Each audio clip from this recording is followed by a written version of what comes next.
Good afternoon, bonjour. Thank you all very much for coming. My name is Gauri Sreenivasan. I'm the co-executive director at the Canadian Council for Refugees. I'm here today with Amnesty International, and we hope soon joining us on screen, the Canadian Council for Churches.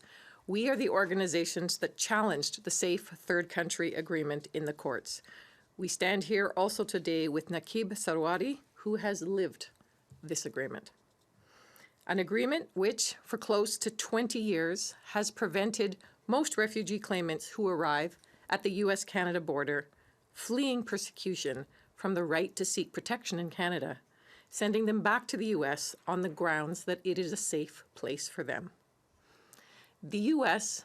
is not a safe country for refugees, and our organizations have brought overwhelming evidence that sending people who are seeking safety here back to the U.S. causes serious violations of rights that are protected both under the Canadian Charter and international law. Today's decision from the Supreme Court has mixed results for refugees and refugee rights in Canada. But nothing has changed today in terms of the dangers that are faced by refugees at the border. We continue to call for the government to fully and immediately withdraw from the Safe Third Country Agreement. We welcome that the court has agreed there are serious rights violations and issues that are at stake when refugees are returned to the U.S. because of conditions of detainment and deportation. We welcome that they also specifically underline the need for the lower court to go back and look at the major concerns we raised about access to equality rights under Section 15 of the Charter, for example, for those fleeing gender-based persecution. The court confirmed that equality rights claims are not, and I quote, secondary issues, only to be reached after all other issues are considered.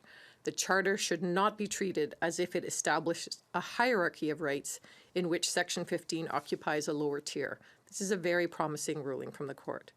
We are disappointed, however, that the court ruled that the STCA, the Safe Third Country Agreement, does not breach Section 7 of the Charter in terms of the right to life, liberty, and security, based on the availability of so-called safety valves in the legislation and in the agreement. From CCR members' experience working with refugees on the front lines, these safety valves do not, in practice, exist. Put simply, the Safe Third Country Agreement continues to endanger the lives of people seeking protection, and it tarnishes Canada's identity as a compassionate and welcoming nation. Public opinion polls, most recently from Environics, show that the people of this country stand with refugees. The agreement is not just an affront to human rights, it is an affront to the people of these lands who have always welcomed those in need of refuge.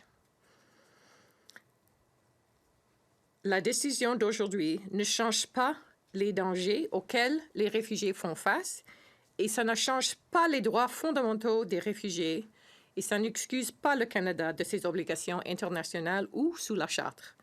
Nous demandons au gouvernement de se retirer de l'entente le plus tôt possible. We will continue to press for the government for greater recognition of refugee and migrant rights. We are exploring further options to ensure those rights can be respected. This will take some time as we continue to digest the ruling and we consult with our membership. But this weekend, we march to assert the rights of refugees and demonstrate the values that we know so many Canadians hold dear. Ce week-end, nos membres au Québec vont marcher pour 3 journées, de samedi jusqu'à lundi, pour manifester contre la fermeture du frontière pour les réfugiés qui cherchent la protection au Québec et au Canada. Together, we continue to stand with refugees for their rights and for the continued search for a compassionate and just Canada. Ketty? Thank you. Bonjour tout le monde. Good afternoon. My name is Ketty Nivyabandi. I serve as the Secretary General for Amnesty International Canada, the English section, and happen to be a refugee as well, someone who sought asylum here on this soil.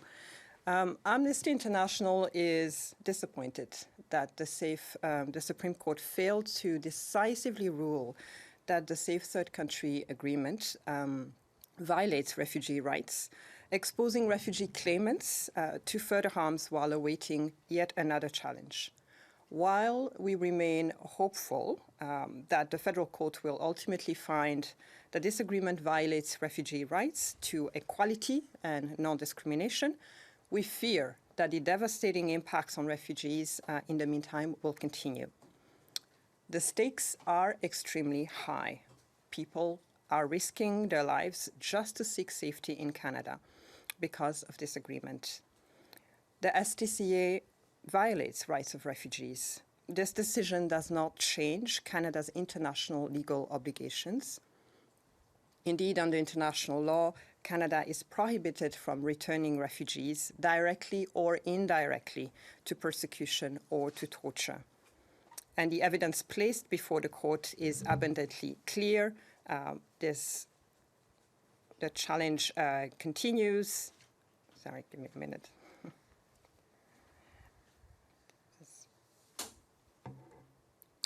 This is what happens when you take a press conference minutes after the ruling. So the evidence that we placed before the Supreme Court was abundantly clear.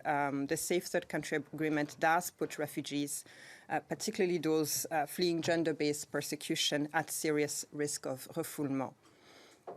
We are, however, happy that the Supreme Court acknowledged the risks that refugees faced when they are returned to the United States.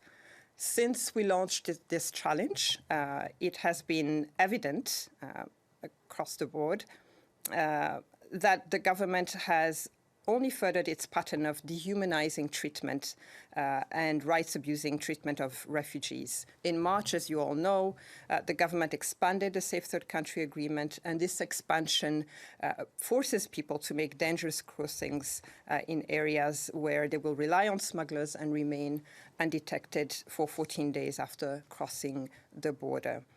This, as already mentioned, has a disproportionate and devastating consequence for people who already face intersecting forms of discrimination and marginalization, including on the basis of race, of gender, or sexual orientation, or disability, age.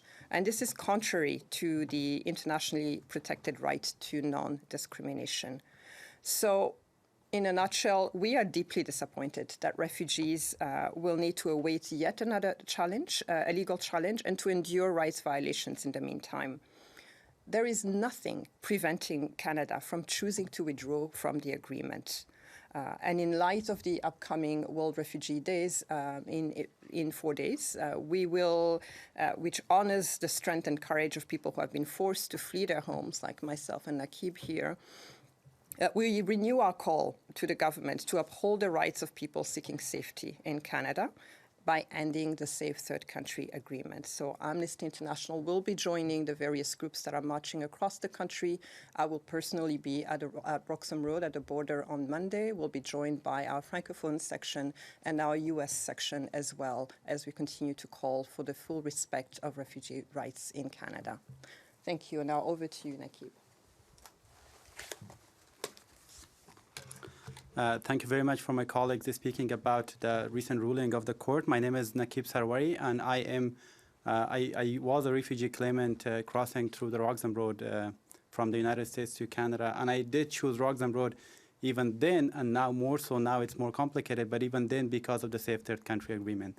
The Safe Third Country Agreement, as you all know, bars refugees from making asylum claim in Canada if they enter to the United States first. And today's ruling has left me deeply disappointed, but as Katie mentioned, hopeful as well, and the fight will continue in the future. I feel like organizations like Amnesty International and the Canadian Council for Refugees will continue the fight, and there are a lot of Canadians who I have met myself through my experience of coming to Canada have shown me that this is home, that you're welcomed in this country, and that shows the majority of Canadians are welcoming refugees. I also spoke to some of the people who helped me as I was crossing the border through Roxham Road a few years ago, and they are also very disappointed about the situation. And they were saying that a lot of refugees, this will not stop refugees from crossing the border, because people who travel thousands of miles to make it to Canada seeking a safe home will continue to do so regardless of the Safe Third Country Agreement. The only thing that will be that it will put them in further danger as they cross through unofficial ports of entry, through farmers' fields, and through relying on smugglers. In my mind this morning, as I was just hearing the news of the ruling, comes people with disabilities, people who do not speak any of the languages, people who have a hard time, doesn't know anybody in either sides of the border. I was particularly thinking of a family that I traveled with when I was coming to Canada, a family with 2 kids who were crying behind the car as I was sitting with them. And people like that who even entered the Canada within the 14 days period, I'm thinking what they will do within the 14 days as they cross into Canada. Because it's hard for a refugee when it's your first time coming into the country to know who is a friend and who is going to turn you to the police within 14 days. So even if they know that Amnesty International and the Canadian Council for Refugees have taken the case to the court to fight for it, to open it, they may not feel safe to reach out to refugee helping organizations within 14 days. What if a mom is pregnant and needs care to go to the hospital? Maybe they will not seek that treatment within the 14 days because they do not feel safe of being returned to the United States. In addition to that, even if refugees make it, within the 14 days, they will not have a place to stay. Nobody will rent them a home. They will not be able to get a hotel because they don't have any documentations if some of them don't. And all of these things put people in harm's way. I believe that the closed borders kill people and that it should be open to all refugees seeking asylum to Canada. Canada has been a beacon of hope for myself. It has been home for myself over the past few years, and I hope that it will remain open to all other refugees who make the crossing. Thank you.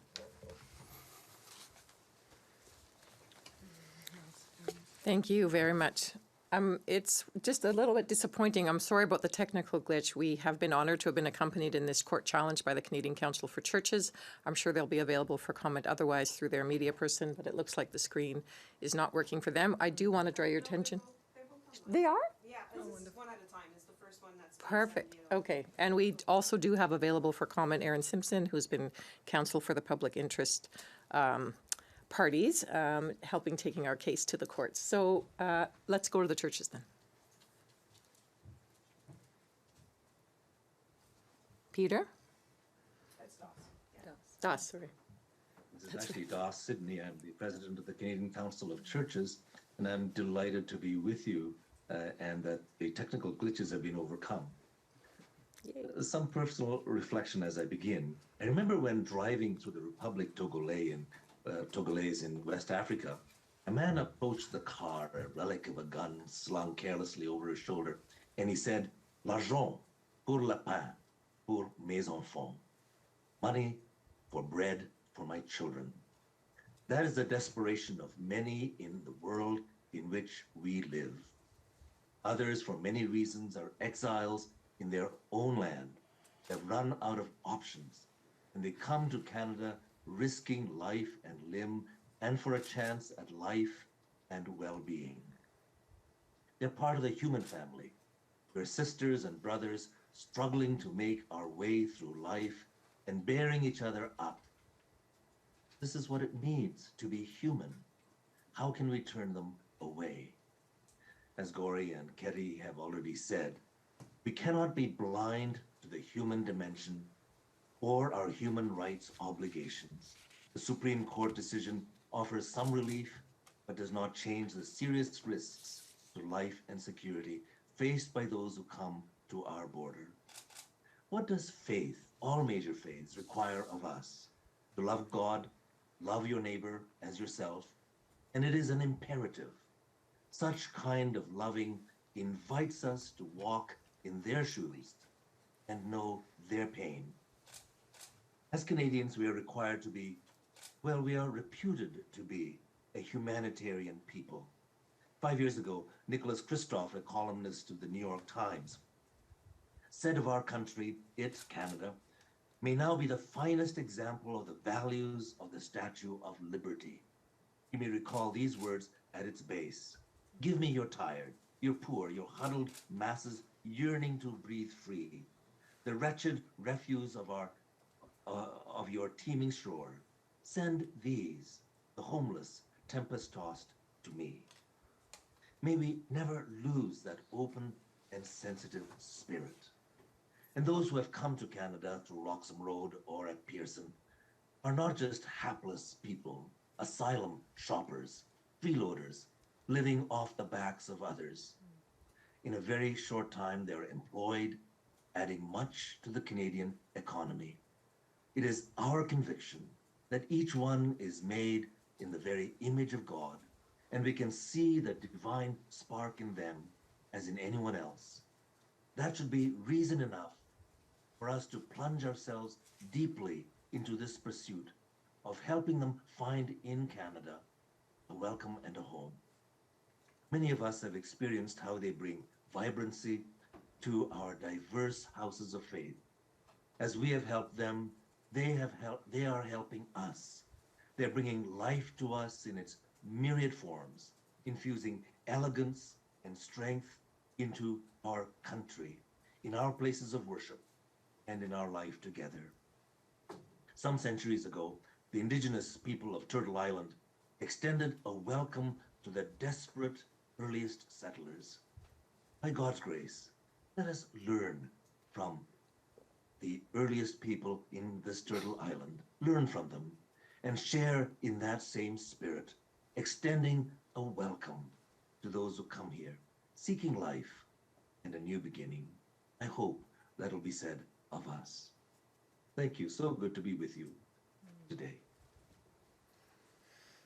Can we ask questions? Thank you, Das. Yes, questions.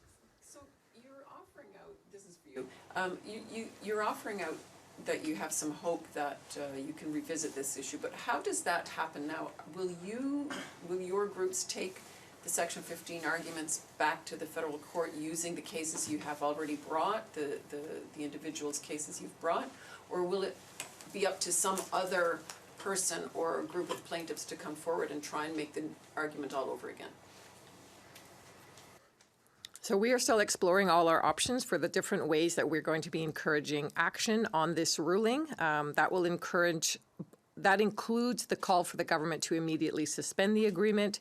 It includes, we'll be very interested to watch how the government themselves look at the ruling of the courts, which underlined the importance of the exemptions in the agreement and how the government kind of strengthened those or not.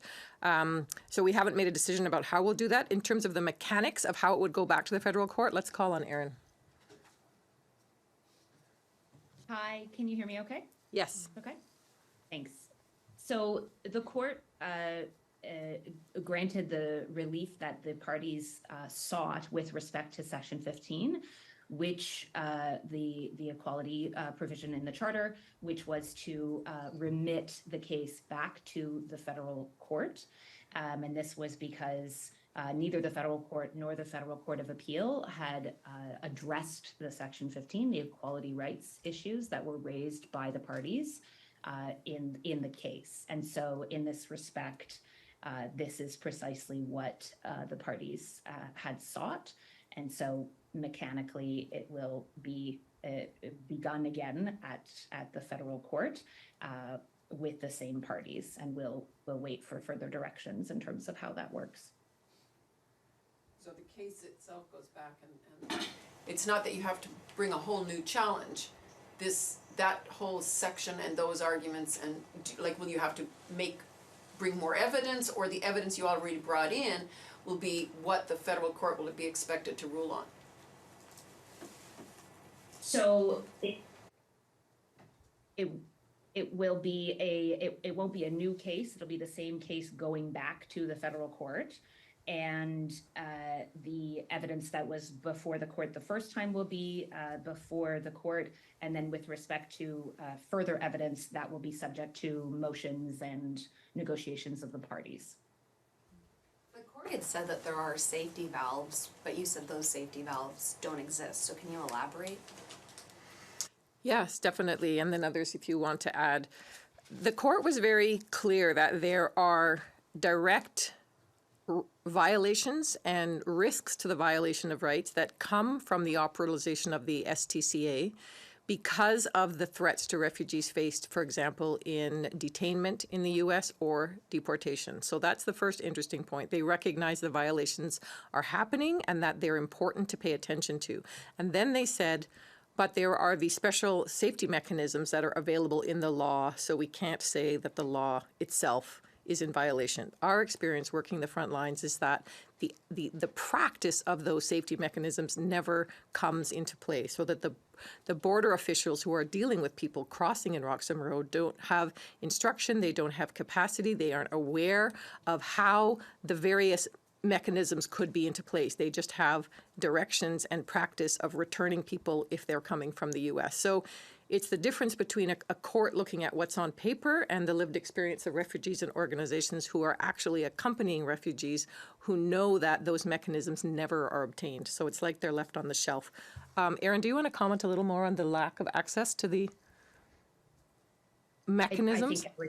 That was fine? I think I recovered it perfectly, which is exactly that, which is that the mechanisms exist in law, but there was extensive evidence before the court that these mechanisms are not accessible to refugees seeking protection at the Canada-U.S. border. There were affidavit evidence from individuals who were seeking to seek refugee protection in Canada, who said to border officers, "You're sending me back to my death. Please let me in." Very clear that they did not have protection and were going to be put in prison in the United States. And the border officers were very clear that they did not have any ability to deal with those kinds of situations. There was also evidence of what kinds of powers and, as Gauri said, instructions that border officers have, and they don't include these special mechanisms. So we very much think that the ruling, it's now incumbent on the government to make provisions to make these accessible, to implement new exemptions like the Parliamentary Committee recently recommended with respect to gender-based violence and other individuals as well. I just want to add one more example of why exemptions on paper don't work. Even since the lower court looked at this, we have now had this new protocol that came through in March. The U.S. and Canadian government have completely shut the border down. They have not just said at official crossings, they have said at no crossings. And so we are actually driving refugees, as Naqib has said very clearly, directly into non-official crossings, rivers where they drown and die, woods where they freeze in the snow, where there wouldn't be officials anyway to help them with what the mechanisms were. So we have a kind of absurd situation where the lived reality day to day of these kind of arcane mechanisms that could be used are not available, and people are living this danger every day, and that is why the agreement needs to be suspended. So what happens to the ABC family and the woman and her daughters from El Salvador, because their removal was stayed while the appeal was pending? So what happens to them now? I will have to turn to Erin for that. In respect of the ABC family in particular, they have actually, in the time that this case has gone through the courts, which is nearly 7 years, they have been able to access another pathway to permanent residency, thankfully. J'aimerais vous entendre sur les soupapes de sécurité qui sont mentionnées dans le jugement. Je voudrais que vous en avez parlé un peu, mais en quoi ces soupapes-là ne sont-elles pas appliquées? C'est quoi les obstacles, les défis, et qui ne les applique pas essentiellement? Est-ce que c'est les douaniers? Est-ce que c'est le gouvernement qui ne donne pas les instructions nécessaires? Qui est à blâmer pour ça? Ben, je ne veux pas dire exactement c'est qui pour blâmer, mais c'est que ces exceptions... Pardon, c'est quoi le mot exact en français? Ces soupapes de sécurité. Ces soupapes de sécurité sont écrites dans la loi, sont disponibles techniquement, mais les gens aux frontières n'ont pas les outils pour les utiliser, n'ont pas la formation pour savoir qu'ils existent, et même n'ont pas l'instruction qu'ils sont les options. Donc, c'est vraiment un cas où il n'y a pas des avocats ou des membres du cours qui sont là aux frontières pour indiquer « Oh, il y a section X.Y. » ou quoi. Donc, c'est vrai que ça existe en loi, mais les réfugiés ne croisent pas les frontières dans la loi. Ils le font, en vérité, aux frontières, dans les rivières, dans les forêts. Le juge a émis certaines réserves par rapport à certaines politiques américaines qui ont attrait aux réfugiés.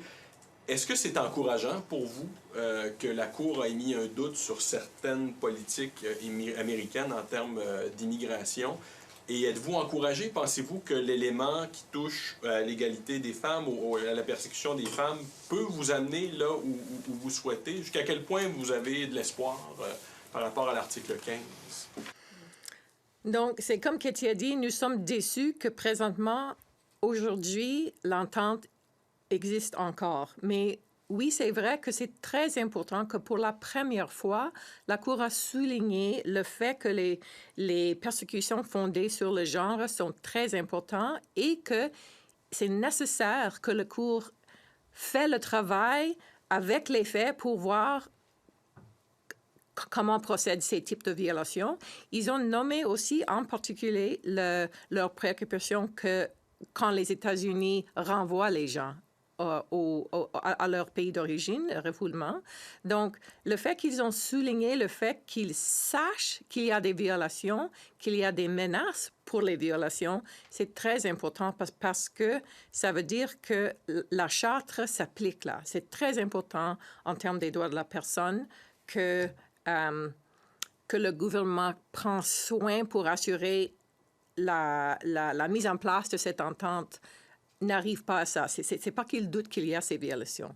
Donc, nous avons de l'espoir pour ça, mais en particulier parce que ça fait des années qu'on a fait ces arguments. Par exemple, en ce qui concerne le genre, les persécutions fondées sur le genre, et c'était pas traité. Et ça c'est pas acceptable de tout. Outline the other people's S'il vous plaît, cases. Go ahead, go ahead. Well, just the other individuals, you spoke to the ABC's family case. What's happened to the others in the interim? What's their status now? Ms. Simpson? So with respect to the Al-Nahasi family from Syria, as the court noted, also in the 7 years since the case was initiated, they were able to be landed in Canada on humanitarian grounds, and Mustafa remains in the United States. Do you want to add on the U.S.? Non, juste pour... je pense que Gauri a bien répondu. Pour nous, ce qui est encourageant, c'est qu'effectivement, la Cour reconnaisse les dangers uniques et particuliers qui existent aux États-Unis, qui reconnaissent que les États-Unis, bon, ce n'est pas aussi clair que ça, mais il y a une supposition que les États-Unis ne sont pas un pays sûr pour les réfugiés, ce que nous, en tant qu'organisation internationale, savons et ce sur quoi nous travaillons et que nous avons documenté depuis des années. Donc ça, c'est encourageant. Notre déception est que la décision de ne pas révoquer l'acte en lui-même ne va pas mettre les personnes qui seront en train de traverser les frontières en plus de sécurité. C'est-à-dire que, sachant les risques qui existent aux États-Unis, nous espérions que la Cour, justement, révoque l'acte afin que les personnes puissent faire leur demande de manière régulière au Canada. Donc, voilà. La possibilité d'obtenir une réparation administrative sur une base individuelle si ce qui est appelé les soupapes de sécurité dans le jugement n'ont pas été appliquées. C'est sur une base individuelle. Donc, selon vous, ça représente quoi comme bataille là, pour obtenir une réparation administrative? Erin, do you want to... Oui, je vais essayer en français. Oui, alors, bon, je pense que c'est très important que le gouvernement fasse des efforts et prenne des étapes pour que ces safety measures, comment dit-on en français, je ne sais pas, je ne peux pas bien entendre, mais... les soupapes. Pour qu'elles soient plus accessibles aux frontières. L'autre défi est que, comme Gauri a dit, les réfugiés n'arrivent pas à la frontière quand leur avocat, quand tout un cas pour aller au cours, ça, c'est pas la réalité. Alors, c'est très important que les avocats soient disponibles à la frontière, qu'il y a un processus, et puis que tous ces types de mécanismes soient dans les politiques et les instructions à la frontière.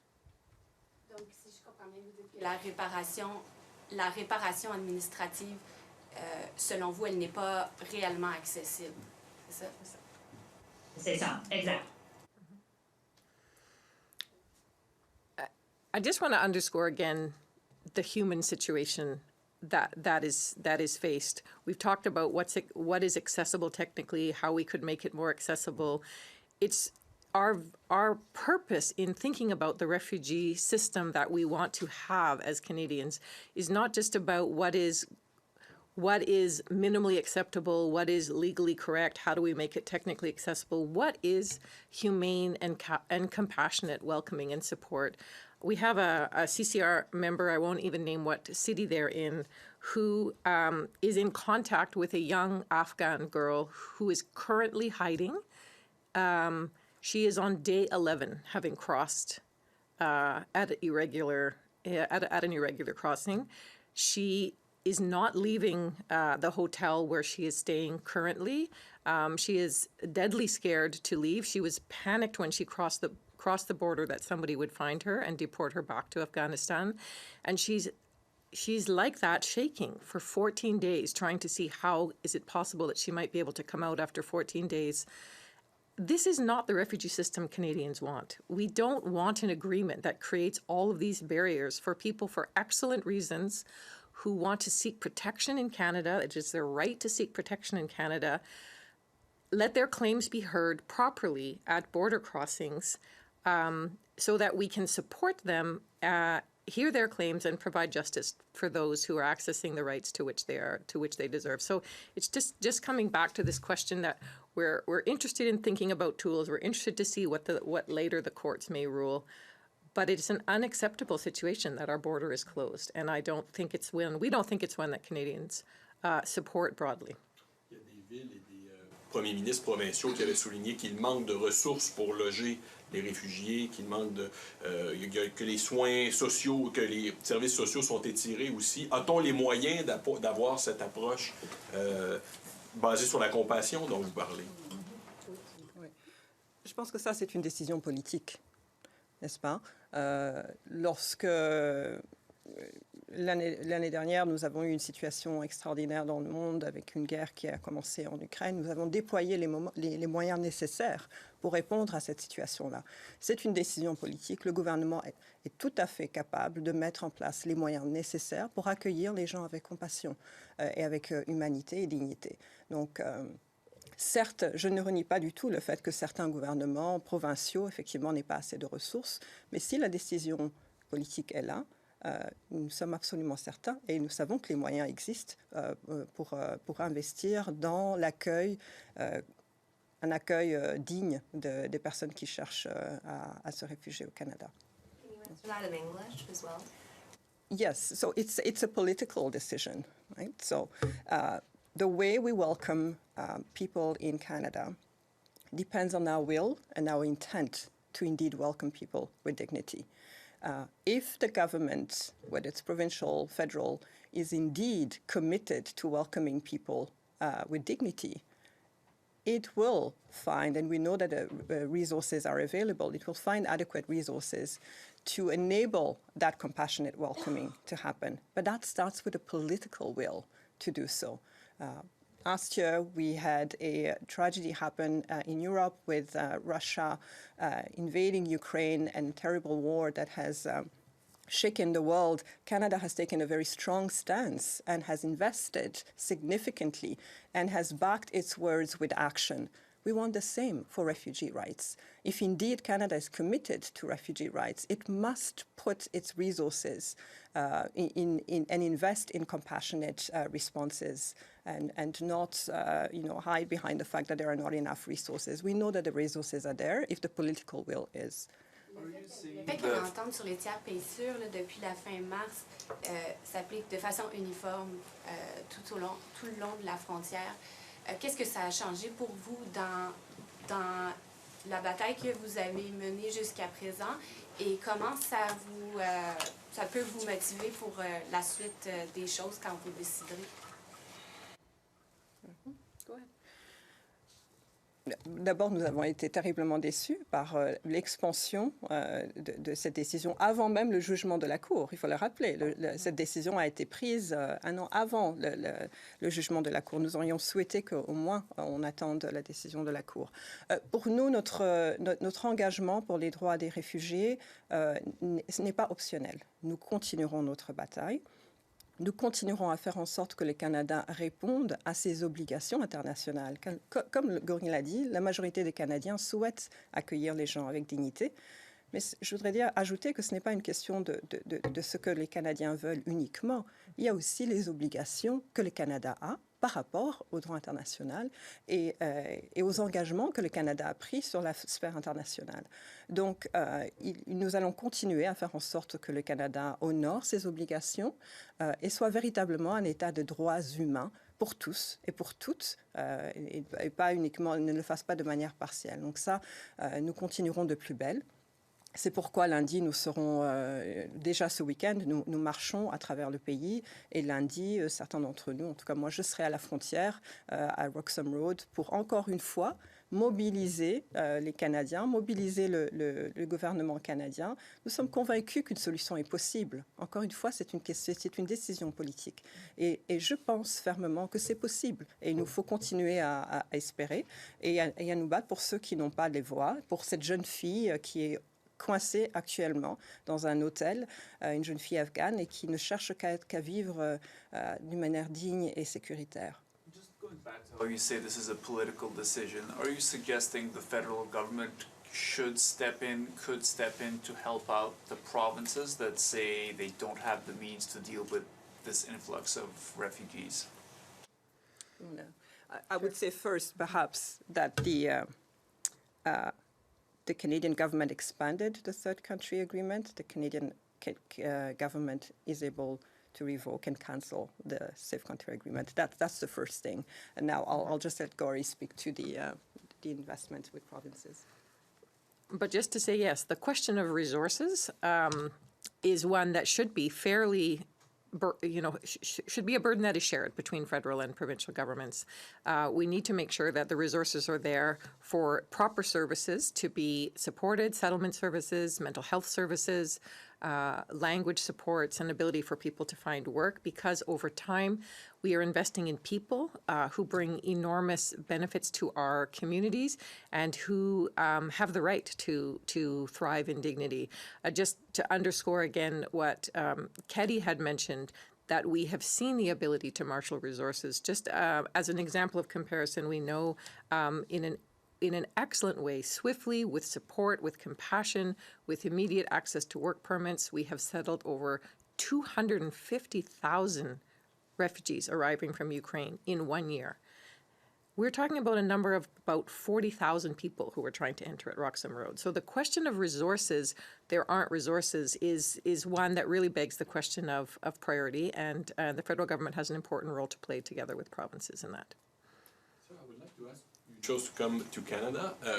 Why maybe the United States were not an option for you? Did you fear anything in the United States? Why did you want to come to Canada? Well, when I was in the United States, it was a time of Donald Trump. There was the recent Muslim ban that had taken place, and it just didn't feel home. And also, I had a lot of friends who were detained in the United States. I had friends who were put GPS on their feet, on their ankles, that they had to charge on a regular basis. They couldn't drive within more than a distance within the United States, which is a life, of course, nobody would want to live in. There's certain times they give you timetables, you had to charge that and everything if you want to turn yourself into in the police. So detention, one thing. I knew people in the United States. I had distant family relatives in the United States, but still I didn't choose to live there because of the situation. When I came to Canada, I had nobody. I knew nobody in Canada, but I still had hope in the system that it will be a system that will protect refugees. At least that's the feeling when you get as Canada as the welcoming country if you live abroad. Is that Canada welcomes refugees. That's the narrative that once I get into Canada and after working with Amnesty for a while, I realized that that's actually just a lot of it's just words. It doesn't really play into action, as we see with this ruling today, that there is the image portrayed that Canada is a very welcoming country, but not always, not to everybody. Check online. If we have a question, please use the raise hand function to notify us of your question. Si vous êtes en ligne et vous avez une question, utilisez la fonction lever la main pour poser votre question. I'd just like to add that thank you so much for sharing that, your experience. The conditions that would cause many people not to go to the U.S. continue to obtain post-Trump. There are 1,000 children who are in detention currently in the U.S., still separated from their parents. Just recently, in May, an 8-year-old girl died in custody at the Texas Border Patrol. Her family had been held for a very long time, more than the 3 days required, and she was denied an ambulance. So there are very real reasons why people choose not to seek refuge in the U.S. and come to Canada, as well as all of the positive reasons that people want to come to Canada. So this is what we're talking about with the concern with the continued existence of this agreement. Can I just ask one more question for Naqib? If you were still in the U.S. now that the Safe Third Country Agreement has been expanded, what would you do? What would your options have been to get to Canada? Well, I mean, I didn't stay in the United States, so I don't know what the process would have looked like, but certainly it looked very complicated when I was there in terms of making an application for asylum. The wait time was very long at the time when I was in the United States. My options to come to Canada now would have been way more difficult because I don't have family in Canada. I'm not one of the people who were exempt to cross the border. So I might have just made an attempt to cross either through the regular port of entry, which a lot of people still do, who are not aware of the ruling, and they are turned back to the United States border forces. So that's one option I would have had. The other option, I would have had to cross within the woods, among farmer fields and everywhere else that I could. And just the story my colleagues shared about an Afghan girl, probably that would have been the case. Can I just add? Thank you so much, Naqib. Just to add up that the UNHCR has just concluded that we are now at 110 million people displaced around the world. This is a record-breaking. Never in the history of humanity have we had so many people displaced around the world. So it's also critical to put the Canada case within a global context. How is Canada helping to alleviate the burden of so many countries, the majority of which are countries that are already struggling at various levels, countries in the global south who are really holding the largest number of refugees globally. How is Canada alleviating that burden here?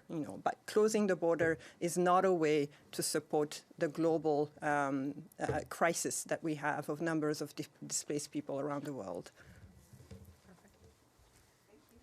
Thank you very much, all. Thank you. Thank you, Erin. Thank you, Das.